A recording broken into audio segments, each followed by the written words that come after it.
আচ্ছা, কন্ট্রোলটা আমরা মুখের কোন কোন জায়গায় ইউজ করবে? আচ্ছা দেখো, কন্ট্রোল তোমরা কোথায় কোথায় ইউজ করবে, অনেকেরই কন্ট্রোল করতে ভীষণ প্রবলেম হয়।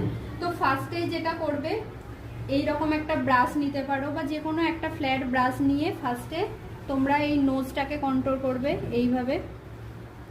এরপরে যাদের ফোরহেডটা অনেকটা বেশি বড় হবে, এইভাবে ফোরহেডে অ্যাপ্লাই করবে। সব থেকে মেন যেটা এই গালে, গালটাতে কিভাবে করবে দেখো, ঠিক এই যে আইব্রো যেখানটা শেষ হচ্ছে এই জায়গা থেকে তোমরা শুরু করবে, করে ঠিক এই যে আই বল আছে এর মিডিল বরাবর নিয়ে আসবে এইভাবে, ঠিক সেম ভাবে ওই দিকটাও ঠিক এইভাবে নিয়ে এসে এখানটা।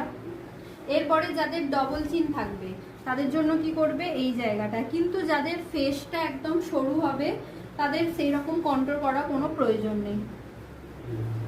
তো তোমরা এই জায়গাগুলোতে কন্ট্রোলটা অ্যাপ্লাই করবে। কন্ট্রোল করতে অনেকেরই প্রবলেম হয়, বুঝতে পারে না কোথা থেকে করবে, তো তোমরা এইভাবে কন্ট্রোলটা অ্যাপ্লাই করবে ঠিক এই জায়গায়।